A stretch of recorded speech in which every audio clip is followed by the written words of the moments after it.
All right, welcome back to the channel, y'all.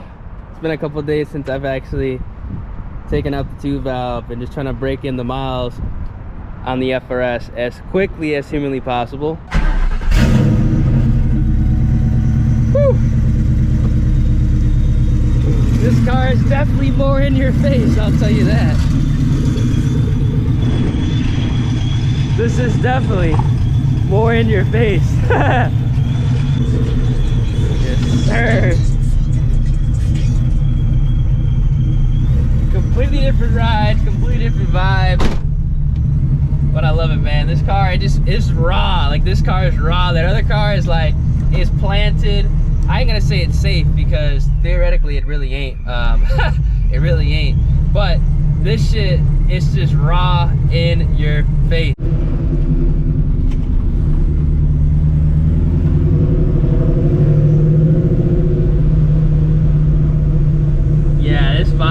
This is a completely different vibe. The other car, I can keep the windows, you know, down. This one, hell no, I gotta keep them up.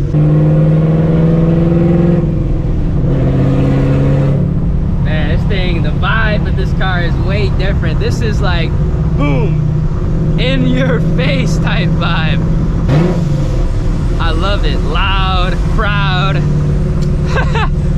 completely different. I gotta fix this. Oh man, dude, I need the bucket seats in here ASAP. Woo! I need bucket seats in this car ASAP. After driving the Subaru, goddamn, bro.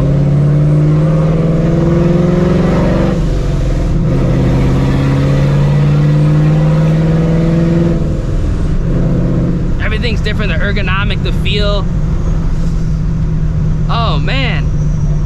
Hey, that's technology for you. But I know some of you guys got confused last video. Understandable, a lot of new people on the channel that don't know that I actually had that car for actually years before I picked up this 2-valve. A lot of people were saying, oh, finish the 2-valve, why are you going ahead and getting a new car when the 2-valve's not done? Fellas, I've had that car. I've had that car before I had this 2-valve. That car was boosted before I had this 2-valve, and it essentially took like 1.5 years to get rebuilt. Now, obviously, some people understand that when you're going ahead and rebuilding a car, especially with a power adder, things take time. It's not like a 1, 2, 3 job like bolting on a supercharger or doing like a heads cams package that, you know, comes in a quote-unquote stage that's been done 10,000 times. Things are different. Now, I will say this. The FRS build, Subaru build, pretty much the same thing. The reason why that build it's not done. Builds are never done. There's a lot of things I still want to do to that car because it's now set up for that. But because that platform is heavily, and I'm telling you guys this right now, it is heavily supported right now. Even though the 2nd generation for that vehicle is out, the platform is still supported.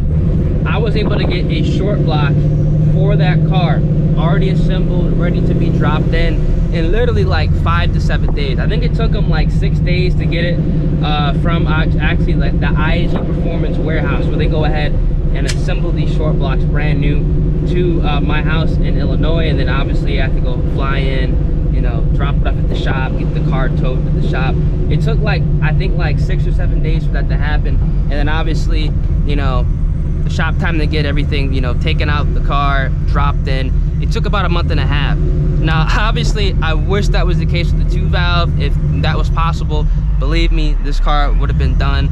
I quite literally could have rebuilt the fucking FRS probably like 4 or 5 times in the time it took just for this short block to be assembled. So don't think that like, oh, why is he just getting a new car when you just finished the 2-valve? Like, things take time. Yes, it is frustrating when things get delayed, because this whole build technically got delayed by 6 months because of the part shortage. But at the same time, you got to make do what you got. Because I have a short block ready for this car to be dropped in, now I really don't care about, you know, being safe with the car. And consider the fact that I have another car now too that's fun. I don't really care about being safe with this car, so that's actually, you know, a good thing. I'm going to be actually turning this car up literally like way past the safe limit. I don't care. I've considered going ahead and literally trying to get as close to 600 wheel horsepower out this car as possible, out the stock bottom end, sealed, untouched motor. Is that insane to do? Obviously. Has it been done before? Yes. I've actually looked in the forums. I know some people actually have done it and their cars are still running, but I'm gonna try to get as close to 600 wheel horsepower as possible. Will this blower be able to get there? I doubt it, but I think honestly we probably could be able to get to like the mid 500s. Theoretically, if I were to just go ahead and swap the intake manifold, run this car on E85 with like 21 degrees of timing, it should make 550 wheel, theoretically. Or more, you never know. You never know with these cars.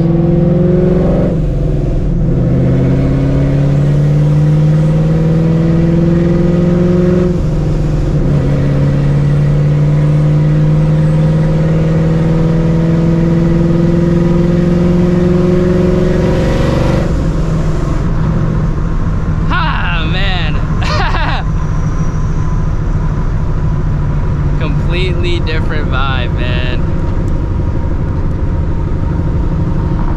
Completely different vibe. I haven't gotten on this car in like a hot minute either. I got on it like a while ago, like a couple weeks ago when we had that cold front, but recently I just been cruising it, man. There's been no reason to go ahead and beat on the car. You guys could probably tell that, like, unless I'm actually like running the car, I don't necessarily beat on it. That's just what I do with all my cars. And even if, you know, they're built motor cars, like that Subaru, yes, I'm gonna be running that car hard, but I'm not gonna be running it hard like 24/7. Even when this car gets the built motor, I'm not gonna be running it hard 24/7, you know? I like to just cruise them, right? That's how I like to build my car. I like to build like a true street car that I could just jump in and drive and just have a good time and not have to worry about, you know, things falling apart while I'm driving, not have to worry about things overheating or whatnot. That's why I like the centrifugal supercharger. That's why I like turbo applications, you know, with the boost controller. You can turn everything up and down, control pretty much how the car handles and feels. And once you need, you know, the juice, you can go ahead and have it at the snap of the finger, which is why I recommend Sentry blowers on these cars, because you can push a little bit more than the stock limit, or what the limit people like to say on these cars, because right now this car is literally making like 200 horsepower. Like, I'm making no boost. It's driving like a stock car right now. So that's why I like this. Woo. I love these downshifts, man. I love these downshifts. All right, so my camera died and it's also getting pretty toasty in there. But as I was saying, my contingency plan with this car is if for whatever reason the motor cannot be dropped in out here in Texas around the beginning of June, I actually am going to be sending this car as well as the short block and the remaining pieces to this build back home to Illinois, in the same shop that went ahead and dropped in the short block in the FRS. It's gonna go ahead and drop in the short block on the Mustang. Should take about a month and a half. My birthday's in July. I always have to fly in back home to Illinois on my birthday, so it should be ready to go around my birthday time. So that is gonna be the contingency plan. Obviously, best case scenario, I run the car the way it is with the fuel system and intake manifold, and right after 2K, it's ready to be dropped in. But if not, that is what I'm gonna be doing. I think that's a solid plan. Pretty much gonna be going with that if all else fails.